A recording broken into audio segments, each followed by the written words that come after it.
दोस्तों एक बार किसी ने स्वामी विवेकानंद जी से पूछा था कि वुमेन एम्पावरमेंट के बारे में आपका क्या मानना है। तो बहुत ही सहजता के साथ स्वामी विवेकानंद जी ने इसका जवाब दिया कि जैसे एक परिंदा है वो एक पर पे उड़ नहीं सकता ना, तो उसी तरह से सोसाइटी भी आपकी प्रोग्रेस नहीं कर सकती जब तक वुमेन्स की दशा वहां पर ठीक ना हो। तो कहीं ना कहीं सोसाइटी दो चक्कों पे आधारित है, मेन एंड वुमेन, और दोनों जब तक अपने फंक्शंस और ड्यूटीज को ढंग ढंग से परफॉर्म नहीं करेंगे तब तक वो सोसाइटी इंप्रूव नहीं हो सकती है। तो आज के इस टॉपिक में हम बात करेंगे वुमेन एम्पावरमेंट के बारे में ही, और हम समझेंगे कि क्या दिक्कतें हैं वुमेन एम्पावरमेंट को लेके सोसाइटी में। इसके अलावा हम समझेंगे कि गवर्नमेंट ने क्या इनिशिएटिव लिए हैं, कौन कौन से कॉन्स्टिट्यूशनल और लीगल प्रोविजन हमारे पास हैं जिससे हम इंश्योर कर रहे हैं वुमेन एम्पावरमेंट को। तो इन सभी पर्सपेक्टिव को हम कवर करेंगे आज की इस वीडियो में। ये टॉपिक आप जीएस पेपर 1 के सोसाइटी सेक्शन से लिंक कर सकते हैं। आइए शुरुआत करते हैं इस वीडियो की। देखिए, सबसे पहले आपको समझना होगा कि यूपीएससी किन किन की फ्रेजेस का इस्तेमाल कर सकती है इस क्वेश्चन को पूछने के लिए। जैसे आपको पता होगा जेंडर बजटिंग क्या होता है। मान लीजिए मैं 100 रुपए किसी स्कीम के ऊपर, या आप इन जनरल मानिए कि 100 रुपए गवर्नमेंट खर्च करना चाहती है, और इसमें कहते हैं कि केवल 20 रुपए ही मैं सिर्फ वुमेन रिलेटेड स्कीम्स के लिए खर्चूंगी। तो यहां पर ये जो 20 रुपए हैं, दैट इज जेंडर बजटिंग। इसके अलावा from development to women empowerment, ये भी एक की फ्रेज है, क्योंकि अक्सर आपने देखा होगा कि हम बात करते हैं कि हम महिलाओं के लिए ये कर रहे हैं, वो कर रहे हैं। हमें कुछ करने की जरूरत नहीं है। हम अगर एक इनेबलिंग इन्वायरमेंट भी प्रोवाइड कर दें तो वो अपने आप में इतनी सशक्त हैं कि वो अपने लिए भला और बुरा सोच सकती हैं। हमें वो जरूरत नहीं है, हमें सिर्फ जरूरत है एक इनेबलिंग इन्वायरमेंट देने की। तो यहां पर इसी चीज को आप लिंक कर सकते हैं कैपेबिलिटी अप्रोच से, जहां पर आप सिर्फ उन्हें स्किल्स प्रोवाइड करने की बात करते हैं, उन्हें इनेबलिंग इन्वायरमेंट प्रोवाइड करने की बात करते हैं ताकि वो अपने आप में फ्लरिश हों। इसके अलावा एक की फ्रेज है ब्रेकिंग ऑफ ग्लास सीलिंग। जैसा कि आप सभी जानते हैं कि वुमेन्स एक अनदेखे शैकल्स के थ्रू बंधी हुई है, तो कहीं ना कहीं वो सोसाइटी की वो जो बंदिश है हमें उसे तोड़ने की जरूरत है ताकि वुमेन्स अपने ट्रू पोटेंशियल को अचीव कर सकें। अब इस टॉपिक को फर्दर ले जाने से पहले मैं आपके साथ हमारे एक आईडीएमपी प्रोग्राम के बारे में बात करना चाहता हूं। देखिए, ये प्रोग्राम उन बच्चों के लिए है जिन्होंने ठीक ठाक लेवल पे अपनी तैयारी कर रखी है। उन्हें चाहिए कि वो अपने जो तैयारी है उसका जायजा ले सके टाइम टू टाइम। तो उनके लिए ये आईडीएमपी प्रोग्राम है जहां पर उन्हें ना केवल प्री बल्कि मेंस के लिए भी प्रैक्टिस क्वेश्चन मिलेंगे। अब इसके थ्रू आप अपने प्री और मेंस की तैयारी का जायजा ले सकते हैं, अपनी परफॉर्मेंस का जायजा ले सकते हैं, अपनी गलतियों को समझ सकते हैं। अगर आपको फिर भी कोई डाउट रहता है तो यहां पर आपको मेंटरिंग सेशंस मिलेंगे और मेंटर्स के साथ आप डिस्कस कर सकते हैं अपनी प्रॉब्लम को, जिससे आप अपने आप में इंप्रूवमेंट लाकर अपनी यूपीएससी ड्रीम को फुलफिल कर सकते हैं। आइए फर्दर कंटिन्यू करते हैं इस टॉपिक को।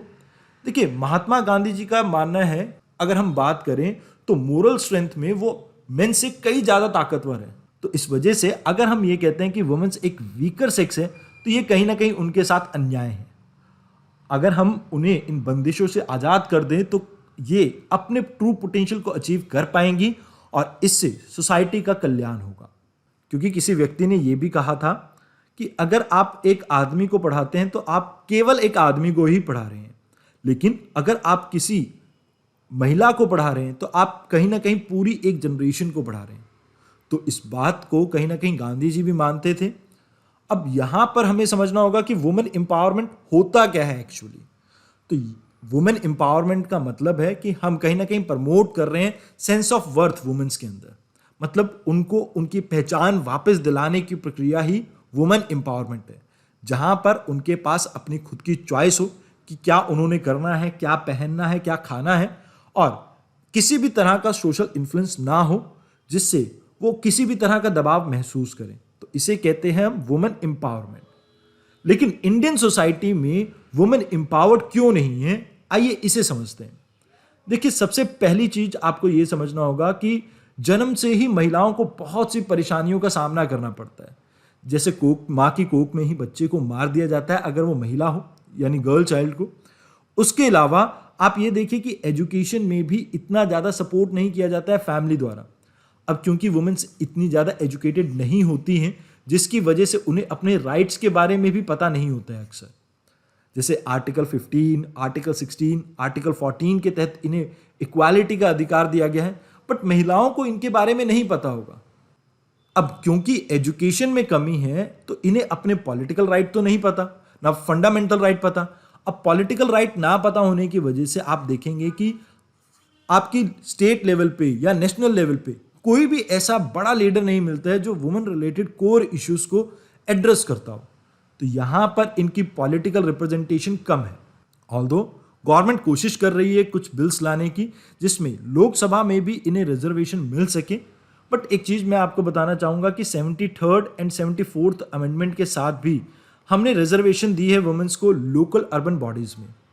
अब लोकल अर्बन बॉडीज में होता क्या है कि भैया ये अपने फादर को रिप्रेजेंट करती हैं, ये अपने ब्रदर को रिप्रेजेंट करती हैं और पति को रिप्रेजेंट करती हैं। तो कहीं ना कहीं एक्चुअल में इनके पास पावर नहीं रहती है, वो डिसीजन मेकिंग नहीं है इनके पास। आपने एक रिसेंट टाइम में पंचायत सीरियल आया था, उसमें भी देखा होगा सरपंच पति का कॉन्सेप्ट, तो कुछ उस तरह से एक पपेट बन के रह जाती हैं ये। तो यहां पर हमें एक्चुअल में इन्हें पॉलिटिकली इंपावर करने की जरूरत है ताकि महिलाएं भी अपने राइट्स को जान सके, पहचान सकें और एक महिला दूसरी महिला की मदद कर सके। इसके अलावा हमें ज़रूरत है इकोनॉमिक एंगल पे भी वर्क करने की। अब क्योंकि ये एजुकेटेड नहीं होते, इन्हें अपने राइट्स भी नहीं पता, जैसे कानूनी, जैसे कि बेटा और बेटी दोनों का समान अधिकार होता है अपने पिता की जायदाद पर, लेकिन अक्सर आपने ये देखा होगा कि वुमेन्स को ये अधिकार नहीं मिल पाते हैं। तो यहां पर मैं ये कहूंगा कि जो इनके पास इकोनॉमिक एसेट्स हैं वो भी बहुत कम होते हैं, जिसकी वजह से ये अपने डिसीजन खुद नहीं ले पाते, ये डिपेंडेंट होते हैं अदर सेक्स के ऊपर, और यहां पर इनका इसी वजह से शोषण होता है। सोसाइटल रीजंस भी बहुत से हैं, जैसे पेट्रियार्कल नेचर ऑफ सोसाइटी एक one of the major reason है। इसके अलावा कई कुप्रथा भी चलती हैं सोसाइटी में, जैसे डाउरी सिस्टम एंड ऑल, जिसकी वजह से एक्चुअल में वुमेन एम्पावरमेंट में कमी रहती है अपनी सोसाइटी में। अब ऐसा मैं नहीं कह रहा हूं, आपकी वर्ल्ड इकोनॉमिक फोरम का global gender gap index publish हुआ था 2021 का। इसमें भारत 28 पायदान खिसक कर 140 रैंक पे आ गया।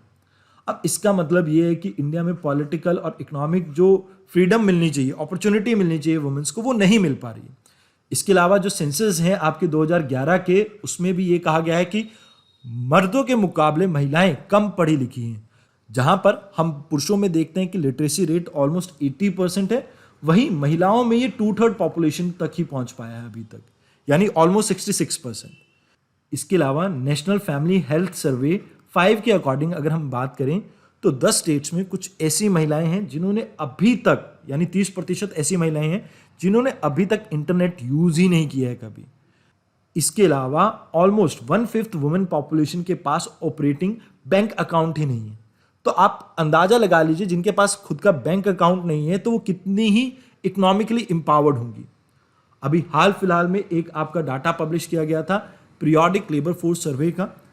इस डाटा के अकॉर्डिंग ऑल्दो हमें इंक्रीमेंट देखने को मिल रहा है पिछले सालों से वुमेन लेबर फोर्स पार्टिसिपेशन में, बट फिर भी ये ऑलमोस्ट 1/4 ऑफ द पॉपुलेशन है वुमेन्स की। तो आप इससे अंदाजा लगा सकते हैं कि यहां पर इकोनॉमिक फ्रीडम कितनी ही होगी महिलाओं के पास। साथ के साथ एक आपका अपॉर्चुनिटी इंडेक्स था जो 2021 का पब्लिश हुआ था, तो इसमें यह बताया जा रहा है कि ऑलमोस्ट हर 5 में से 4 महिलाएं ऐसी हैं जिनको प्रमोशन नहीं मिल पाता, रेज नहीं मिल पाता, ना काम का ऑफर मिल पाता है, जस्ट बिकॉज उनका जेंडर फीमेल है। अब ये तो कुछ ऐसी इंफॉर्मेशन होगी जिससे हमें यह पता लगता है कि इंडियन सोसाइटी में चल क्या रहा है। देखिए, भारतीय संविधान में और लीगल फ्रेमवर्क में कुछ ऐसे प्रावधान दिए गए हैं जिनके थ्रू हम इंश्योर करते हैं वुमेन्स का पार्टिसिपेशन इकोनॉमी में भी और इनकी एम्पावरमेंट भी। जैसे इक्वल रेम्युनरेशन एक्ट 1976 के तहत ये कोशिश की जा रही है कि मेन और वुमेन को इक्वल पे मिल सके। इसके अलावा special marriage act 1954, Hindu succession act 1956, जहां पर प्रॉपर्टी में, एक पिता की प्रॉपर्टी में बेटी को भी समान अधिकार मिलने की बात होती है। इसके अलावा मटर्निटी बेनिफिट एक्ट 1961 के तहत महिलाओं को डिलीवरी के बाद कुछ महीनों की छुट्टियां दी जाती हैं ताकि वो अपनी हेल्थ को रिकवर कर सकें। इसके अलावा कॉन्स्टिट्यूशनल प्रोविजंस भी हैं, जैसे आर्टिकल 14, 15, ये दोनों ही बात करते हैं राइट टू इक्वालिटी के बारे में। और यहाँ पर 15 में तो कहीं ना कहीं इनेबलिंग प्रोविजंस के बारे में बात की है, जिससे हम वुमेन्स के एम्पावरमेंट के बारे में इसे लिंक कर सकते हैं। इसके अलावा आर्टिकल 39 क्लॉज ए में ये बात की जाती है कि हम फ्री लीगल एड प्रोवाइड करेंगे वीकर सेक्शन को। तो महिलाएं भी जैसे वीकर सेक्शन में आती हैं तो उनको भी यहाँ पर फ्री लीगल एड मिल सकती है। साथ के साथ आर्टिकल 39D में बात की गई है इक्वल रिमर्नेशन के बारे में। आर्टिकल 42 में बात की गई है मैटरनिटी बेनिफिट के बारे में। इसके अलावा 73rd 74th constitutional amendment act के साथ हमने 1/3 रिजर्वेशन दी है वुमेन्स को लोकल बॉडीज में। तो ये कुछ इंपॉर्टेंट प्रावधान है जो हमारे लीगल फ्रेमवर्क या कॉन्स्टिट्यूशनल फ्रेमवर्क में हम देखते हैं। अब देखते हैं गवर्नमेंट ने किस तरह की स्कीम्स को लॉन्च किया है वुमेन एम्पावरमेंट के लिए। जैसे अवेयरनेस जनरेशन के लिए एक स्कीम आप हमेशा याद रख सकते हैं, बेटी बचाओ बेटी पढ़ाओ। अब यहाँ पर हम जेंडर इक्वालिटी को प्रमोट कर रहे हैं, एजुकेटिंग गर्ल चाइल्ड के बारे में बात कर रहे हैं, सो दैट आगे चलकर ये अपनी चॉइसेस खुद ले सकें और इकोनॉमिकली स्ट्रांग रहें। क्योंकि अगर बेटी पढ़ेगी तो आगे चलकर वो नौकरी कर सकती है, तो वो फाइनेंशियली अगर फ्री है तो अपने डिसीजन ले सकेगी। तो कुछ आप इस तरह से इस पॉइंट को यहाँ पर लिंक कर सकते हैं। इसके अलावा दूसरी इंपॉर्टेंट स्कीम है विज्ञान ज्योति स्कीम, जहां पर हम एक लेवल प्लेइंग फील्ड क्रिएट कर रहे हैं लड़कियों के लिए जो अच्छा पढ़ लिख रही हैं। उनको हम चाहते हैं कि वो साइंस, टेक्नोलॉजी, इंजीनियरिंग और मैथमेटिक्स स्ट्रीम में पार्टिसिपेट करें और अपनी हायर एजुकेशन में इन सब्जेक्ट्स को रखें। अब इसी स्कीम के साथ आप रिलेट कर सकते हैं गति स्कीम को भी। गति स्कीम क्या है? Gender advancement for transforming institutions.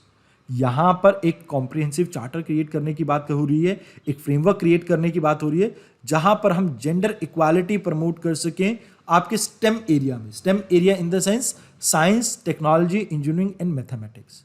साथ के साथ जो महिलाएं वायलेंस का शिकार होती हैं, चाहे फैमिली हो या वर्क प्लेस हो, कहीं भी, या कम्युनिटी लेवल पे, पब्लिक या प्राइवेट प्लेसेस पे, तो उनके लिए एक वन स्टॉप सेंटर स्कीम है जहाँ पर उनकी मदद की जाती है। इसके अलावा आप स्टार्टअप इंडिया के बारे में बात कर सकते हैं, जहां पर वुमेन्स में इंटरप्रेन्योरल स्किल्स को डेवलप करने की बात की गई है। स्टेप स्कीम के बारे में बात कर सकते हैं आप, support to train and employment programme for women. अब यहाँ पर वुमेन्स में ऑटोनॉमी और सेल्फ रिलायंस को डेवलप करने के लिए, उनकी प्रोडक्टिविटी को इंक्रीज करने के लिए ये स्कीम है, ताकि उनकी इनकम जनरेशन एक्टिविटी के ऊपर हम फोकस कर सकें। अब स्टार्टअप इंडिया के बारे में तो मैं आपको बता ही चुका हूँ। उसके अलावा उद्यम सखी पोर्टल फॉर वुमेन। अब यहाँ पर कोशिश की जा रही है कि कैसे वुमेन्स अपने स्टार्टअप को स्टार्ट करें, बिल्ड करें, ग्रो करें। इन सभी फेजेस में जो उनके लाइक इंडस्ट्रियल फेज है, जहाँ पर वो अपने बिजनेस को डेवलप कर रही हैं, इन सभी इंपॉर्टेंट फेजेस में हम इनकी मदद कर सकें, ताकि ये ग्लोबल मार्केट में पार्टिसिपेट कर सके और वहाँ पर compete कर सकें। इसके अलावा एक लास्ट इनिशिएटिव है, 2008 में एक बिल आया था रिजर्वेशन के लिए।